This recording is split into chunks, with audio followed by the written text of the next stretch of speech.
Hello guys, it's with The Verge here at IFA 2012 in Berlin, and we're taking a look at something pretty special. It is an iPhone 5 mock-up. Here we have an iPhone 4S for a size comparison. As you can see, this looks very much like all the leaks that have come out previously.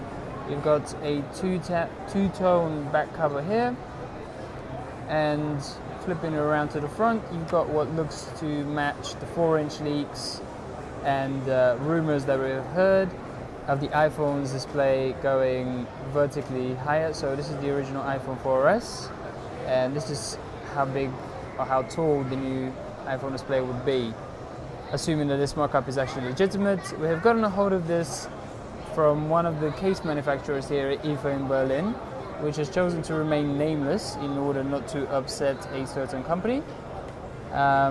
What we have been led to believe, however, is that case manufacturers are very confident about this new design and are starting to produce cases in volume in order to ship them next week, as soon as next week, to retailers.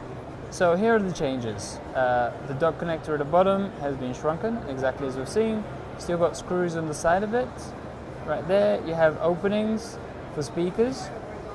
On the original iPhone 4 and 4S, only one of the openings is a speaker, presumably the same with this new one. And you have the headphone port, which is usually on the top on the older design, but is now here at the bottom. Flipping this iPhone 5 mock-up to the top, now you only really have a power/lock button, nothing else on the top. Looking at the left side, nothing seems to have really changed. It doesn't have that colored label. We've seen some leaks that do have the colored label.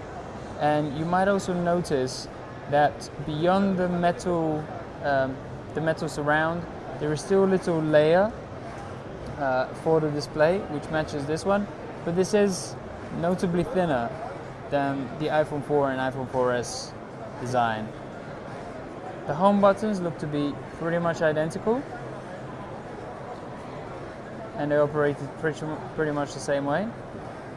One of the notable omissions from this iPhone 5 mock-up is that you don't have the little dot for opening up what we presume is a micro SIM slot tray.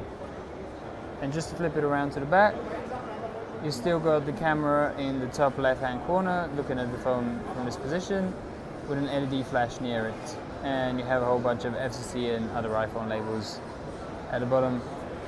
Notably, the iPhone font doesn't seem to match Apple's styling, but again, this is just a mock-up. And coming around to the front, perhaps the biggest change is the move of the front-facing camera from the side of the earpiece to the top.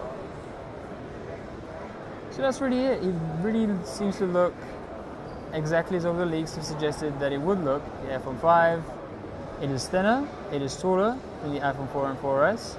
And we'll really just have to wait to see how the software works, how much of a difference that makes in day-to-day use. So that's it. A quick glimpse at an iPhone 5 mock-up here at IFA 2012 in Berlin.